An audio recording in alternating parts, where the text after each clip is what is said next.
Marlene is 63, and it's a Sunday morning in Tulsa. The coffee in her hand has already gone cold. On the kitchen table in front of her is a single sheet of paper her financial advisor printed on Friday, and near the top, in bold, is a number, $1.9 million. That's what her household is worth. By every rule she was ever taught, that number makes her wealthy. Top 10% of the country, rich. So why does she still slow down at the grocery register? Why does she still do the math on a restaurant check before she orders? Why does she feel at 63 exactly like the middle-class kid she was in 1974? Here's the strange part. The answer isn't in that 1.9 million. It's in a second number on the very same page, a much smaller one, printed lower down, that her advisor barely mentioned. And that second number is the one that actually decides which side of the line she's on. If you're somewhere between 55 and 70, if you've quietly built a real net worth and still can't shake the feeling that you're not actually wealthy, this is for you. Because there's a line that separates the middle class from the truly rich. It's just not the line you were told to watch. Let me show you why. Ask 1,000 Americans what it takes to be wealthy, and they'll give you a number. In 2025, that number was $2.3 million. That's the average net worth people say you need before the word rich applies. Not comfortable. Comfortable was $839,000. Wealthy was $2.3 million. And here's what almost nobody notices about that survey. Only about 6% of the people answering it said they actually felt wealthy themselves. 6%. In a country full of paid-off homes and seven-figure retirement accounts, 94 out of 100 people look at their own life and think, not me, not yet. And that number isn't fixed, it keeps moving away from you. A few years back, people put the wealthy line closer to 2.5 million, the target drifts with the market, and the headlines always sitting just a little past wherever you happen to be standing. Older Americans, the ones who've seen more, tend to set the bar highest of all, because the closer you get to real money, the more you realize how much you supposedly still need. It's a finish line painted on wheels. So if you've ever felt that way, if you've got real money and still feel like you're pretending you are not confused and you are not ungrateful, you've just been handed the wrong yardstick. Because here's the thing the yardstick gets wrong. We were all taught to measure wealth as a total, one big number. Add up the house, the cars, the accounts, subtract the debts, and whatever's left tells you who you are. Bigger number, richer person. Simple. Except it's wrong. And I don't mean slightly wrong, I mean it points you at the wrong thing entirely. Let me give you a picture I want you to hold on to for the rest of this video. Imagine two farmers, and each one ends the harvest with exactly the same pile of grain. Same amount, down to the bushel. The first farmer stores his grain in the barn and lives off it through the winter. Every month the pile gets a little smaller. The second farmer takes most of his grain and plants it. Come spring, the first farmer is scraping the bottom of the barn, and the second farmer is standing in a field that's growing more grain than he started with. Same pile, opposite futures. And if you'd walk past their farms in the fall, you would never have been able to tell them apart. That's the whole secret. The line between the middle class and the wealthy is not how big your pile is. It's whether your grain is stored or planted. It's what your money is made of, and more importantly, what your money is doing. And if this sounds familiar, it should. Decades ago, a pair of researchers set out to study America's millionaires, and the thing that separated them wasn't income and it wasn't luck. It was what they did with a dollar.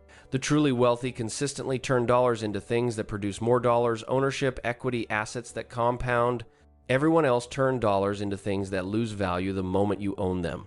Same paycheck, opposite instinct. One group plants by reflex, the other stores, or worse, spends. That single habit, repeated over a working life, is most of the gap. Nobody's hiding this from you on purpose. There's no villain in a back room. It's just that what's your net worth is an easy question to ask and a comfortable number to chase. And what is your net worth actually made of is a harder question that doesn't fit on a bumper sticker. The culture handed you the easy question. Tonight, I want to hand you the real one. Because once you see what the wealthy are actually holding and it is not what you think, you can't unsee it. And you'll understand exactly why Marlene, sitting there with her $1.9 million, still feels like she's on the wrong side of the glass. Let me show you what's really in the pile. Start here, with a number most people never see. The Federal Reserve runs a survey every few years that cracks open the American household and looks inside not just how much people have, but what it's sitting in.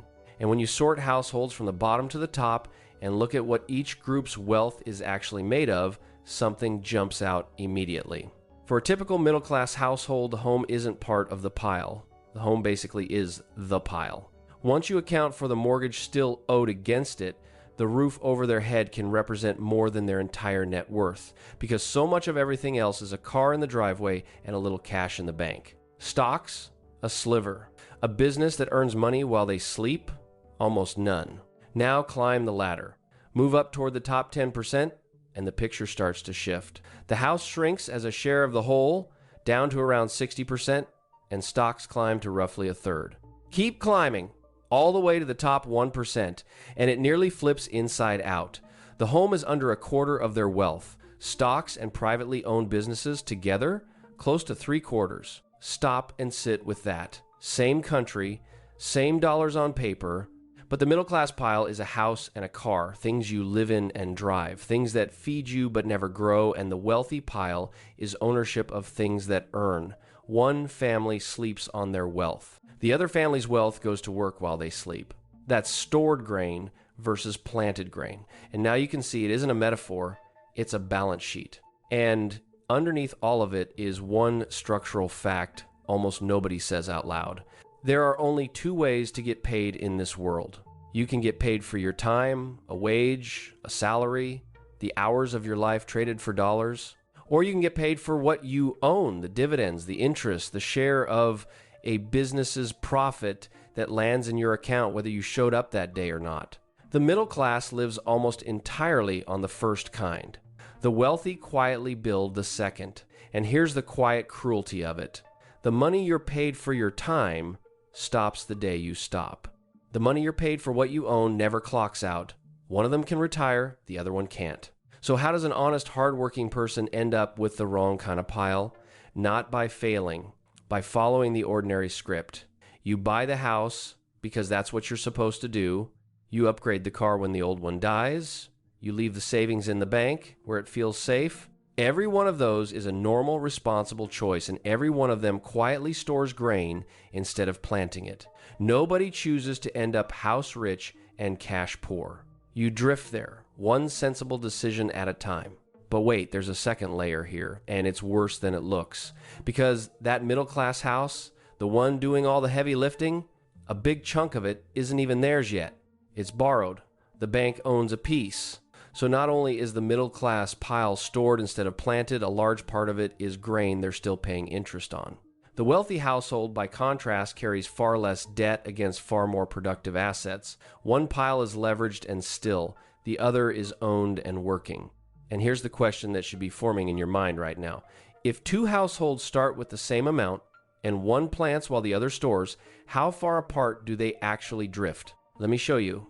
Because the number is almost violent. The Fed itself ran a simple illustration.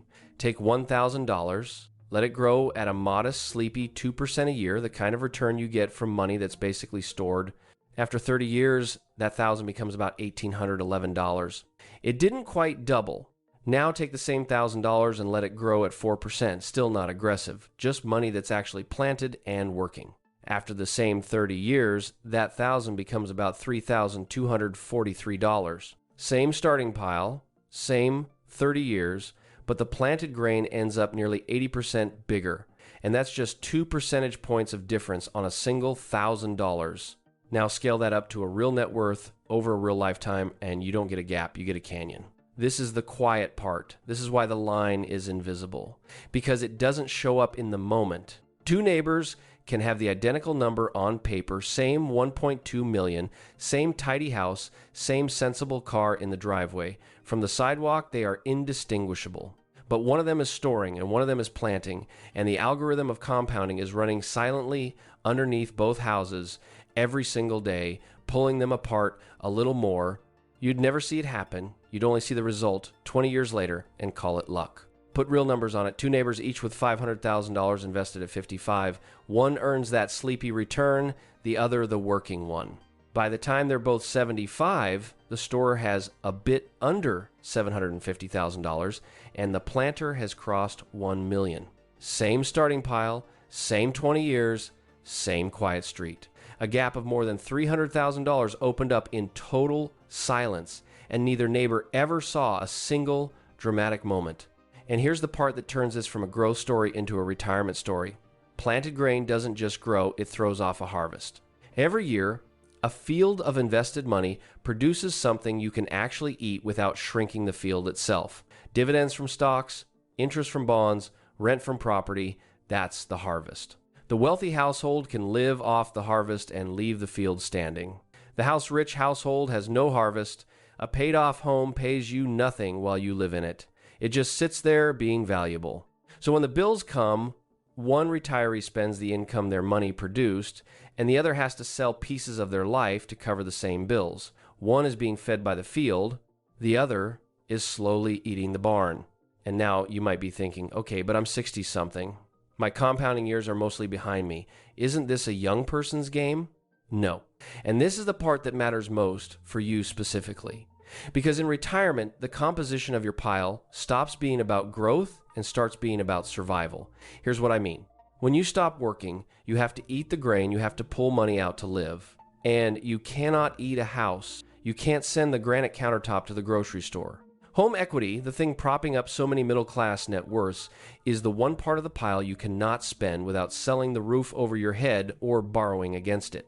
So the retiree whose $1.2 million is mostly house is in a very different position than the retiree whose $1.2 million is mostly invested, even though the advisor prints the same number for both. The typical household between 65 and 74 has a net worth around $410,000, and for most of them, a huge share of that is locked in the walls of a home they still need to live in.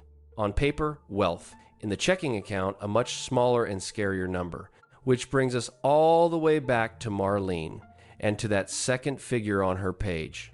Let's put three people side by side. All three are around your age, all three have worked hard, and all three, if you ask their neighbors, would be called comfortable. Watch what happens when we look inside the pile. The first is a man I'll call the house-rich retiree. His net worth is $1.1 million. Sounds wonderful until you open it up. $800,000 of it is the paid-off home he raised his kids in. Another $100,000 is 2 vehicles and the stuff in the garage. That leaves about $200,000 actually invested and able to generate income.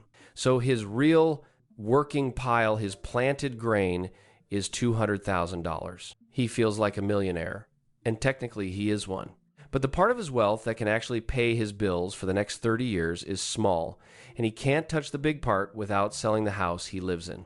He is quietly closer to the middle of the pack than the number suggests. Here's the trap he's in. He looks at that $1.1 million and thinks, I'm set. I don't need to take any risk. And that feeling of safety is exactly what keeps his grain in the barn shrinking while inflation quietly eats it. Now the second person, call her the balanced retiree. Her net worth is also right around $1.1 million, the same headline number, but her pile is built differently. Her home is $400,000 paid off, and the other $700,000 is invested index funds, a bond ladder, a small dividend portfolio. Her planted grain is $700,000, more than 3 times the first retiree's on the exact same net worth. When the grocery bill comes, she has income flowing in from money that's working. She sleeps differently, not because she has more, she doesn't, but because of what her money is made of. Her trap is subtler, and it's the opposite of the first man's. Because her money is working, she sometimes feels guilty spending the harvest. She watches the balance instead of enjoying the income it was built to provide. The fix isn't more caution. It's permission to actually eat what the field grows. And the third, the one that breaks the whole illusion, call him the modest millionaire. His net worth is lower than the other two $900,000. On paper, he's the least wealthy of the three, but almost all of it is invested and productive. He rents a small place by choice, drives an old truck he loves, and has roughly $800,000 planted and compounding. The same man your memory files under not rich, the plain clothes. The old truck has nearly 4 times the working capital of the house-rich retiree who looks so much more successful. His trap is that the world keeps trying to talk him out of it. Every signal around him says a man with his money should upgrade the truck, buy the bigger house, look the part. Each of those moves would quietly convert planted grain back into stored, trading a working asset for one that only loses value. His wealth survives precisely because he ignores the pressure. There it is. 3 people. The one with the biggest number is not the wealthiest. The one who looks the poorest is. Because wealth was never the size of the pile, it was always what the pile was made of. Now, which one are you? I want you to actually do this tonight. Not the fuzzy version, the real one. Take your net worth, the big number your advisor or your banking app shows you. Then subtract the value of your home. Subtract your vehicles. Subtract anything you'd have to sell your lifestyle to spend. What's left the money that's actually invested and producing income that's your planted grain, that's your real number, that's the second figure on the page. For a lot of people, that exercise is a gut punch. You thought you were the balanced retiree, and you find out you're the house rich one. But knowing is the entire game. You cannot fix a pile you refuse to look inside. And for a few of you, it'll go the other way. You'll run the numbers and realize you quietly crossed the line years ago and spent all this time feeling middle class for no reason. Either way, that second number tells you the truth about where you stand. And the truth, however it lands, is the only place a good decision has ever started. And this is where Marlene's story finally makes sense. Remember her $1.9 million? When her advisor walked her through it, the house was $1.1 million of it paid off and beautiful. The cars, the furniture, the cash cushion, another $200,000, which left about $600,000 actually invested. $600,000, that was the smaller number lower on the page. That was the one he barely mentioned. And that was the number that explained everything why a woman the government files under top 10% still flinches at the grocery register. Her pile was enormous, but most of it was stored, not planted. Her body knew she was middle class long before the paper admitted it. She wasn't crazy. She was reading the right number all along. The world was just showing her the wrong one. 5 steps. Concrete. You can start the first one before this video ends. Step 1. Calculate your real number, your planted grain. Pull up every account today and write down 2 totals on a single line. Your full net worth, and next to it, only the part that is invested and producing income. Not the house, not the cars. The working money. That ratio, planted divided by total, is the truest measure of where you stand that exists. Do it once a quarter and watch it, because that ratio, not the headline number, is the line we've been talking about the whole time. Step 2. Stop counting your home as retirement money. It's a place to live and it's real wealth, but it does not buy groceries. When you plan your retirement income, set the home's value aside entirely, unless you have a concrete plan to downsize or borrow against it. Plan on your planted grain alone. If that number frightens you, better to feel that fear now at the kitchen table than at 75 with fewer moves left. Step 3. Turn stored grain into planted grain carefully. If you're sitting on a large pile of cash beyond a healthy emergency cushion, say more than a year or 2 of expenses just sitting in a checking or low-interest savings account that is grain rotting in the barn, you don't have to do anything dramatic. Move it gradually and on a schedule into a simple, diversified mix appropriate for your age. Boring and planted beats exciting and stored, and it certainly beats sitting still while prices climb. Step 4. If your wealth is trapped in a house that's far bigger than your life needs, let yourself consider the thing nobody wants to say out loud. The house could be a decision, not a monument. Downsizing isn't defeat. For a lot of retirees, moving from the big empty family home into something smaller unlocks hundreds of thousands of dollars of stored grain and turns it into income that lasts. You don't have to, but you should know it's a lever and that it's yours to pull. Step 5. Give your planted grain a job, paying you. Owning investments is only half of it. The wealthy structure their money to generate a predictable stream they can live on, so they never have to panic sell in a bad year. You don't need anything fancy. A simple mix that produces dividends and interest, plus a cash bucket holding a year or 2 of expenses so you're never forced to sell at the wrong moment. That's how you turn a field into a paycheck, and the paycheck is what actually lets you sleep. Notice what none of these steps require. They don't require you to earn more. They don't require a bigger pile. They don't require a single dollar more than you have right now today.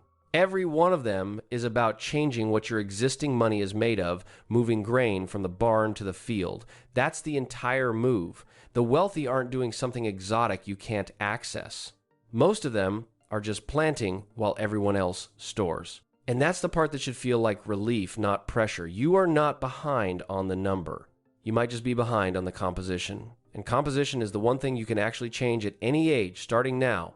So why doesn't anyone say this plainly? Why do we all walk around chasing one big number when the number that matters is a quieter one underneath it? It's not a conspiracy. Nobody's protecting the secret. It's simpler and stranger than that. A single net worth figure is just easier. Easier to print on a statement, easier to compare at a dinner party, easier to chase. How much are you worth is a clean question. What is your money made of, and what is it doing while you sleep is a messy one. So the clean question won, and it's been quietly misleading honest people for their entire lives. And there's a comfort in the big number too. The house-rich retiree likes believing his 1.1 million makes him wealthy. It's a nicer story than the truth. The myth doesn't survive because someone's forcing it on you. It survives because it feels good to believe right up until the day you have to actually live on it. Here's the reframe I want you to leave with. Wealth is not a size. It's a state. A state your money is in. Stored or planted. Consumed or deployed. Sleeping or working. And that means being wealthy was never something you had to reach by piling up a bigger and bigger number. It's something you can step into today, at 60, at 65, at 70, by changing what your existing money is doing. Read that again, because it's the opposite of everything the culture told you. You were sold a race, run faster, earn more, pilot higher, and maybe one day you'll cross into wealthy. But it was never a race down a track. It was a door standing right beside you the whole time, and the handle was the composition of what you already own. That's the part the big number myth steals from people. It tells them wealth is always somewhere ahead, one more milestone away, when the truth is the line runs right underneath their feet and always has. Marlene didn't need another $1 million. She needed to see the $600,000 she already had for what it was and start moving the rest of her grain from the barn to the field. You look at wealth differently now. You'll never see a big net worth number again without immediately asking the real question, yes, but what's it made of? And once you're asking that question, you've already crossed the line. Most people never even know it's there. Marlene called her advisor that Monday, not to ask for a bigger number, to ask a better question. How do we move more of this from stored to planted? That's the whole difference. Not more grain. A different farmer. So here's where I'll leave you. Tonight, before you sleep, find your second number. The real one. The planted one. Whatever it is, it's the truest thing your money has ever told you about where you actually stand. And then the only question left is the one that separates the people who watch this from the people who use it. What's the first bit of grain you're going to move? If this changed how you see your own number, tell me in the comments. I read them. And the next time someone drops a big net worth figure like it settles the matter, you'll know to smile and ask the quiet question underneath it. I'll see you in the next one.